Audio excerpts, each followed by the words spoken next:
Hello, everybody. Welcome to January 8, 2020. If you can believe it, we are now in a new decade. Of course, my name is not Ben Woodward. I'm Mike DiMuccio, your host today. Ben is off today for some surgery that he just had. He asked me to fill in for him. And given it was a little bit short notice, I thought I would regurgitate some of the information I shared with my team yesterday and the Platinum team yesterday, because I think it's so pertinent to kicking off the year correctly and really maybe kicking off this decade correctly. I'm sure you feel, as I feel, the significance of 2020.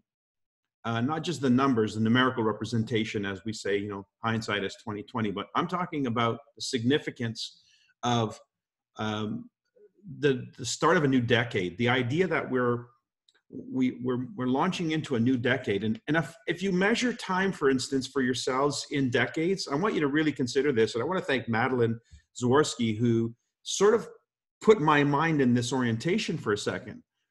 She talked about, she shared a text with me and she said, you're going into a very important decade in your life at the age that you're at right now. And then, of course, as I project forward the next 10 years, what are the changes that are going to happen and I'm going to be exposed to in my life that are very personal and close to me, particularly, for instance, my family, my children. They're going to be going into, they're in their 20s, they're starting their 20s. And that's a different time frame in life when you're looking at your kids leaving home, I'm getting a bit of a distraction, because if you're not muted out, would you please mute out whoever's on the line there? I'm going to just go ahead and mute out. Okay, so my kids are leaving home. They're all going to start their own lives and so forth, and you go into a different experience, I guess, as an adult. And many of you have probably experienced this. Some of you are going to experience it. But if we really project out the next 10 years of our life and say, okay, what's the next decade of my life going to be about? Then this is not only the beginning of a new year where a Nikan business is concerned, you could look at it as the beginning of the next decade of your life. And what are the 20s, the roaring 20s, going to be about for you? And how, as you move forward, and the people that you care about. So if we really look at it from that standpoint, and we come to the realization that we are creating our own reality, and I'm going to present something here, just some information that is not new, but it's just something to see from a different point of view. The idea that we do create our own reality, then how important is it to really give some consideration to what is it that's controlling the reality that we're creating for ourselves and the people we care about, particularly for ourselves and our perspective on that. And how important is it to do it now sooner than later? Before I get into all that, I just want to say congratulations to those who qualify for Team Kaizen. You guys are the standard bearers of Nikan in North America, and I think it's important that we hear more from you. So please volunteer yourselves to be facilitators or hosts of these calls, whether I'm hosting it, whether Ben is hosting it, or Dave, or maybe the Power 18 calls, whatever call that you can get yourself on and maybe share some of the stories or the successes that you've had this last year, I think is very, very important. I remember starting the year in 2019, asking Luis Kasuga, who was newly minted as our president, and I saw the qualifications for Team Kaizen was 50,000 and up from 36,000, which I qualified for the year previous. And I said, I don't think any of us in North America know how to do 50,000, because our compensation plans change so much that open volume, that PGV, is not the way it used to be when you were breaking a silver. So I was like, can you give us an example? Can you showcase for us some people who've actually done it so that we can actually get an idea of how it's done? And I think it's important for all of us to really get close to it, experience it as upfront and personal as possible. So again, I'm asking those of you who qualified for Team Kaizen, if you're watching this in the playback, to please share your insights with what you did to make it so. I'm going to feature one person briefly who's in Canada, who just led the charts in terms of volume in Canada. That's Leo LeMay, who's a platinum and just recently qualified for Team Kaizen as well. Just one of the insights that he shared on that I'm going to share on this call as to what I think are things that we can focus on immediately right now and orient ourselves around this new year and this new decade. So having said that, let me just go to the information I want to share with you, because it really stems from here. A very, very clear and succinct understanding of this concept. I'm just going to read it to you. New research shocks scientists. Human emotion physically shapes reality. By the way, I just want to double check that I'm recording this.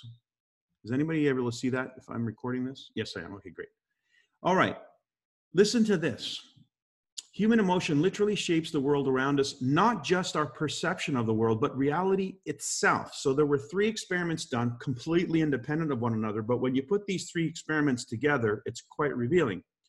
In the first experiment, human DNA, isolated in a sealed container, was placed near a test subject.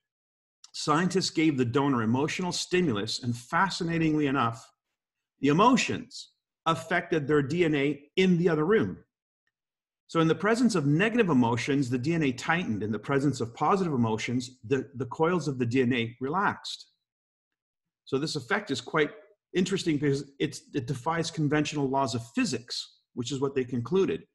In the second but similar unrelated experiment, different groups of scientists extracted white blood cells from donors and placed them into chambers so that they could measure electrical changes. In the experiment, the donor was placed in one room and subjected to emotional stimulation using video clips. And this generated different emotions in the donor. The DNA was placed in a different room, however, in the same building. Both the donor and his DNA were monitored as the donor exhibited emotional peaks or valleys measured by the electrical responses. And guess what? The DNA exhibited identical responses at the exact same time. This is really important. There was no lag time, no transmission time. The DNA peaked and the peaks and valleys were exactly matched. And so in terms of time, the scientists wanted to see how far away they could separate the donor from his DNA and still get this effect. Well, they stopped testing when they were separated by 50 miles and getting still the exact same results. No lag time, no transmission time. So the DNA and the donor had the same identical responses in time. The conclusion was that the donor and the DNA can communicate beyond space and time. This is really, really important stuff when we profess the claim that we create our own reality. Well, there's a third one. This third experiment proves something also very dramatic. Scientists observed that the effect of DNA on our physical world. Light photons, which makes up the world around us, were observed inside a vacuum. Their natural locations were completely random. And then they inserted human DNA in the vacuum. Shockingly, the photons were no longer acting randomly. They precisely followed the geometry of the DNA. Scientists who were studying this described the photons behaving, quote, surprisingly and counterintuitively. They went on to say that we are forced to accept the possibility of some new field of energy, what often is referred to as the quantum field. They concluded that human DNA literally shaped the behavior of light photons that make up the world around us. So when you put all these things together, they came to the stunning realization that if our emotions affect our DNA and our DNA shapes the world around us, then our emotions physically change the world around us. Now that's pretty incredible and compelling information and confirmation of so many different points of view, from theology to science. We've covered the gambit here in that what we vibrate, our frequency, our emotions is a feeling. It's an emotional state. It's a vibratory state, and feeling is what we refer to as conscious awareness of this vibration. When we feel sad, when we feel happy, when we feel excited, when we feel nervous, we are consciously aware of what we're feeling, which is a vibration. But as it turns out, every one of those feelings are affecting not only our DNA, but projecting into the quantum reality and creating the world in which that we experience. So All of these things that we've been talking about is not merely a philosophy. It's not a system of belief. You know, you can believe in gravity or you cannot believe in gravity, but gravity is still going to be in your life. One way or the other, you're going to experience the same effect of gravity, whether you believe it or not, because these laws are inherent in the nature of our reality. Well, if we're being informed at this stage in our evolution as a species, that our emotional state is giving rise to the very fabric of the reality we're experiencing, then how important is it for us to begin to be conscious of and guard diligently our emotional state of mind? How relevant is that in creating the experience of life that we want to create? And by the way, don't be so shocked or surprised if you create a little drama in your life. There's a reason why we go see horror films. We're looking, or we go on those, intense roller coaster rides. We do this on purpose to create what? Some effect, some emotional thrill, etc. So we are creative in the sense that we also want to experience multiple realities. But when it comes to creating your reality in Nikan, the mechanism by which you are applying yourself as a vocation, as potentially a career, as an income stream, and realizing that those emotional roller coasters that you may be on a daily basis are things that are affecting your outcome. And it's not just your actions, but it's in fact the feelings behind those actions, or if the actions give rise to a feeling. So we've got to start paying attention to what we're feeling and then start navigating those feelings as if we're actually in charge. And we are. We can conjure up any feeling we want. We can interpret any result any way we want. We can see something as good. We can see something as bad. In fact, the law of polarity says you can't have one without the other. So it's just a question of how do you want to see it? Do you want to see it as something positive, or do you want to see it as something negative? However you're perceiving it, there's a flip side to it. And so become conscious creators. Become a group of beings who are on purpose creating a reality that is within your conscious field. In other words, let's not constantly create unconsciously. Now, I'm going to speak to the 2019 for a moment. If you had 2019 to live over again, and I think it's important we do take stock of 2019 and look back and say, okay, what could I have done differently? Why didn't I do it differently? Who was I being that I allowed 2019 to pass without maybe hitting Team Kaizen? Let's just make it formal. Why didn't I achieve Team Kaizen? Who was I allowing myself, accepting myself to be? What were the emotions that I was allowing to permeate my space and time? Because they fabricated the reality I experienced. And if Team Kaizen was not on the agenda, why wasn't it on the agenda? Why would you deny yourself something that's on the table, the banquet that Nikan has put out for us? So these are important questions, because your thoughts and your feelings that ensue from those thoughts is what's creating the reality. And it's not the other way around. Circumstances are not impacting you, unless you allow those circumstances to subject your mind and thoughts and feelings to them, and therefore you're regurgitating the circumstance. So we've got to detach what we perceive as reality, the results in our life, from what we are doing to create new results. What you're experiencing right here, right now, is actually a composite of the past, now made manifest. Because there is a time gap in our dimension. Now, notice that I mentioned this a few times. The experiment was so relevant, was that there was no time gap between an emotional state of mind or feeling and the DNA, regardless of distance. In other words, the emotion imprints on the universe instantly, and the universe then begins to shape. Now, in the three-dimensional reality with which we perceive life, our mind, our consciousness, which we perceive life, there is a beginning, a middle, and an end to a storyline. In other words, time, the construct of time, is a necessary construct in order for us to have an experience. But in reality, in the quantum field, There is no time. What you're feeling is expressed instantly in the universe. And so the universe is a mirror, and we're a mirror of the universe. So within, so without, as above, so below. All those things start to come together, make perfect sense when you understand what's being said. And therefore, in this world, in this reality that we're experiencing on a conscious level, thank goodness there's a gap in time between something we think and feel before we experience its effect. Because can you imagine your life if you experience the effect instantly of everything you imagined, everything you thought? It'd be mayhem. In your own bedroom, it'd be mayhem.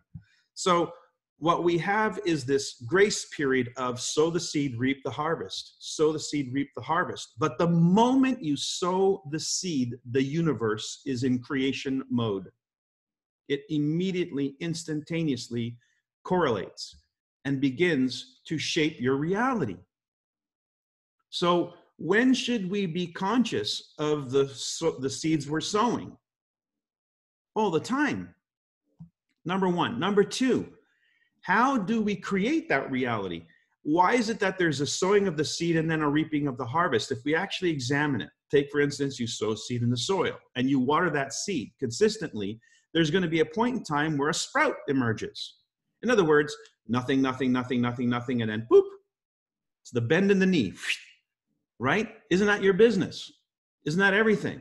Nothing, nothing, nothing, nothing, and then something starts to happen. It's called compounding. That's how the universe operates. If we compound an idea, it will continue to grow and eventually hit the bend in the knee, and then it'll be observable in your frame of consciousness and your ability to perceive it.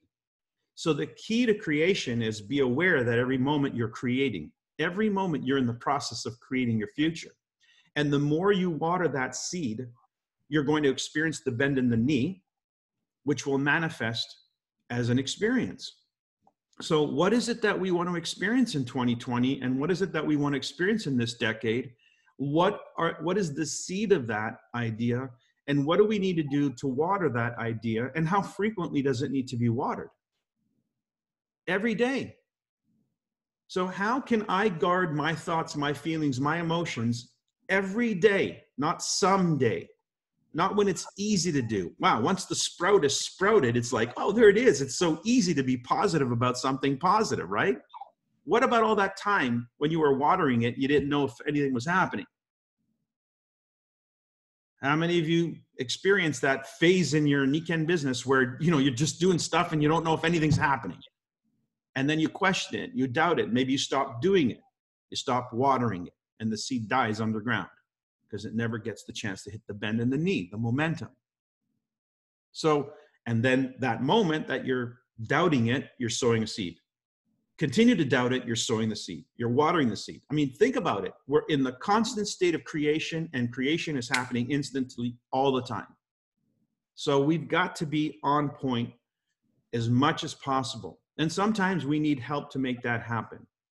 So as I suggested, one way we can control or guard our thoughts and our emotions is by writing a journal, or writing in our daily book an affirmation, something that is a statement of gratitude. I was just on a chat group in Canada, and they're going to pray for rain for Australia. Big mistake. Don't ever pray for anything. That's a big mistake, because the notion of praying for something indicates in your mind and in your consciousness, you're holding the space that it doesn't exist.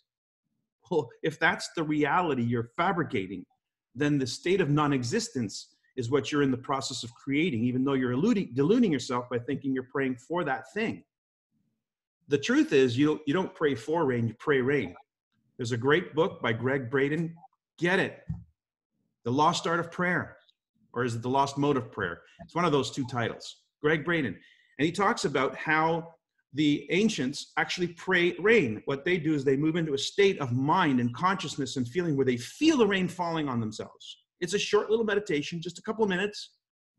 And then the seeds are sown, and they walk away from that experience thanking, in gratitude, the creation they created, trusting the law of creation, and then And then he describes an actual event that takes place where rain falls in a place that was drought stricken by a prayer. So pray rain, pray wealth, pray health, pray abundance, pray. That means move into the state of mind as if it exists already, not as if it's going to exist, because that's a contradiction to the law of creation. How's that for a surprise? And so many of us all these years have been praying for what? And wondering why, it's taken forever? Because that's what we've created. The distance between ourselves and the outcome. We've got to close that gap in our mind. There is no gap. There's no time frame. It's instant. So pray as though that thing already exists in your life. So what are you going to create in 2020? One of the things I suggest is you write every single day a gratitude statement or several gratitude statements on paper, in a text, whatever, and share it with somebody. There's somebody on this call or somebody that you're connected to that you can make your buddy, and they can help you, and you give them permission to help you make those gratitude statements. Create those gratitude statements. I've been doing this now with people that I'm mentoring. In fact, if you ask me to mentor you, that's one of the conditions.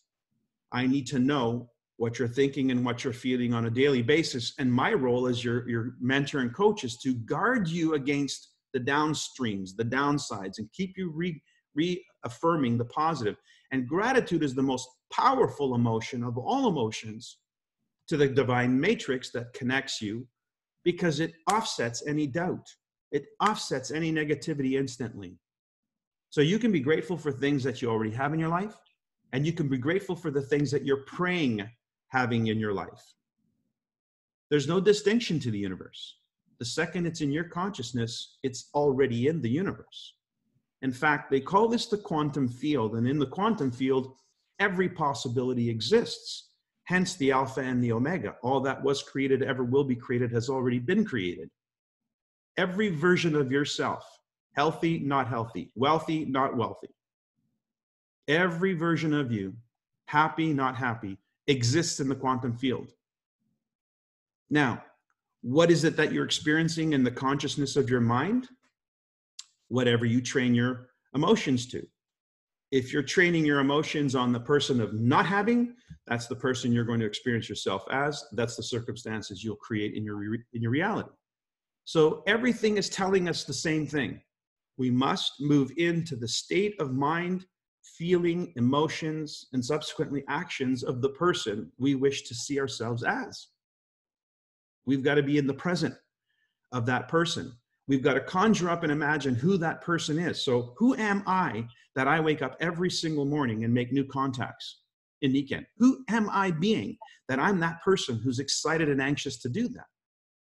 Versus the person who hesitates or goes days without end not making those calls. That's the two things that, one of the two things that Leo LeMay shared with us was his key to success in 2019 and 2018.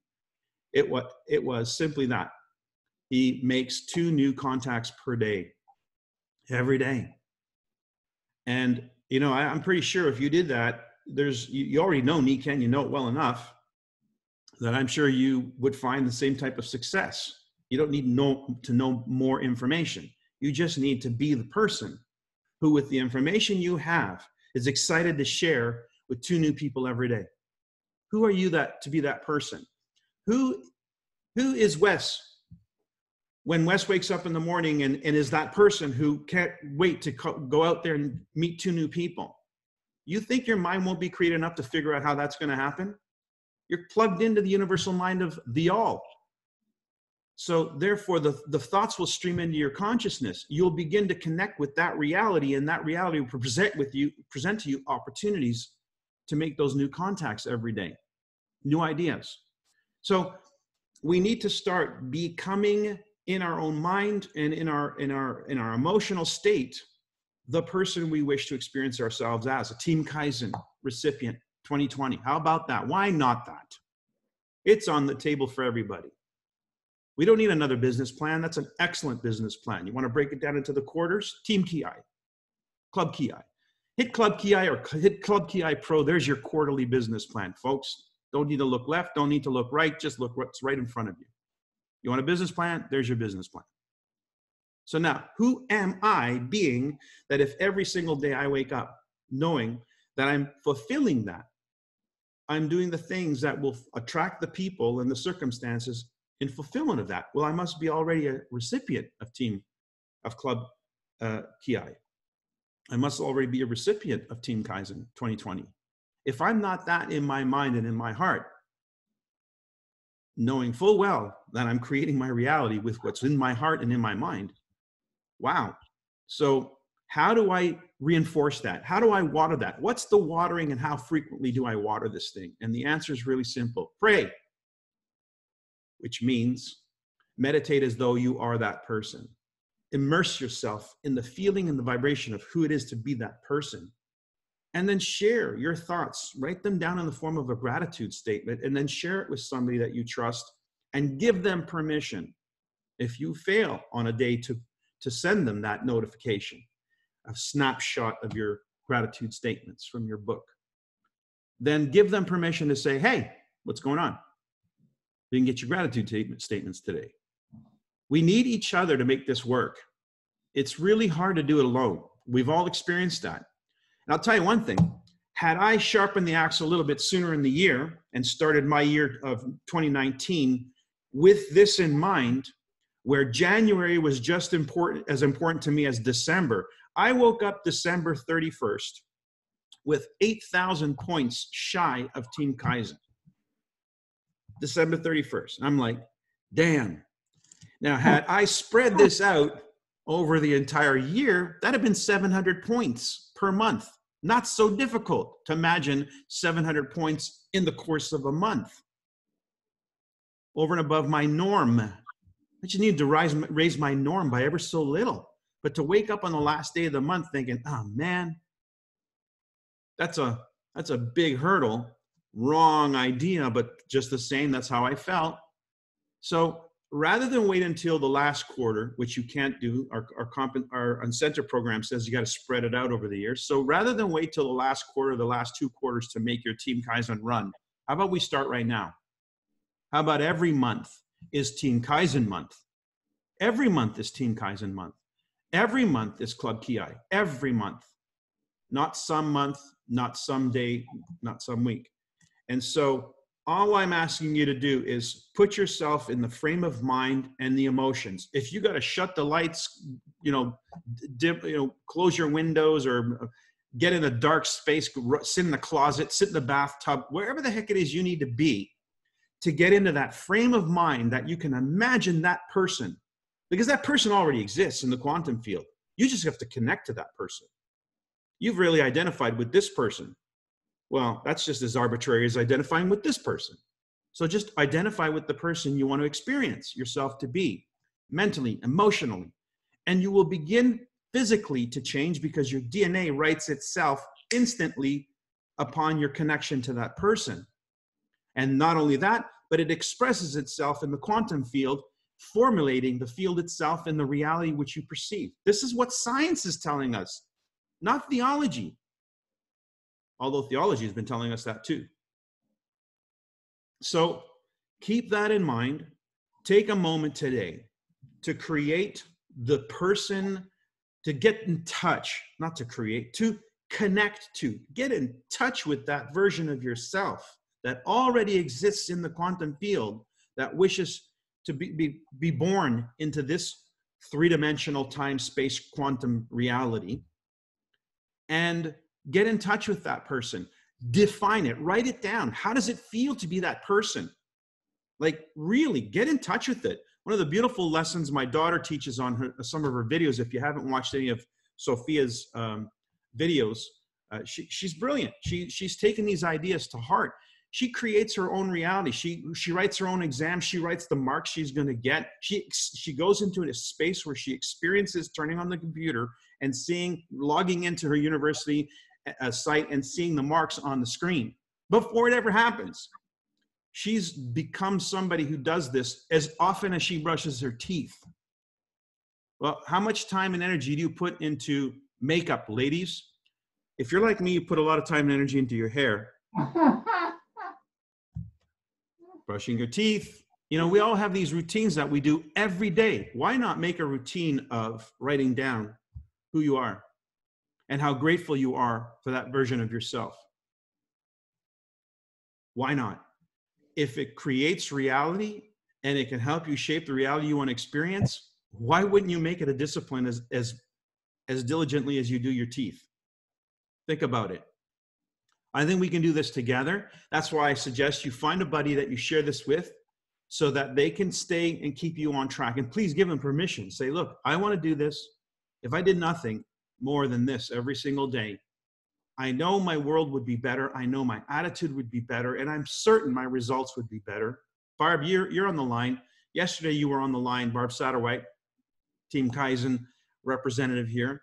And she said last year that's what she decided to do, because we talked about doing something like this the first month of last year. And she decided, well, I'm going to do it. And she found a buddy and she's been doing it. And she says, well, it certainly didn't hurt my cause, right? So I suggest that if there's anything that you do different this year, is you make it a discipline to connect to the human being that you already are in the quantum field and bring that human being into form in the time-space continuum by imagining what it feels like to be that human being. And don't be surprised. You're going to be, but don't be surprised when things shift and stuff starts coming to you effortlessly, because it's the nature of the reality we live in. That's it, folks. Thank you for sharing these 30 plus minutes with me this morning. And I hope you take this to heart. And please, if you do start having some of these experiences that you feel are just phenomenal, share them. We are the leading force in the world of wellness in the entire world. Do you realize that? There's not a whole lot of human beings having this conversation right now. And we get to be that. That's one of the things I'm grateful for, that this motley crew here is the leading edge of a shift and change in the world that's so desperately needed. So I see it as done. I see our role very clearly. That's who we are, folks. We're the leading edge of the wedge for the change and the shift on this planet. And here's the time. It's now. So thanks for joining me. See you soon.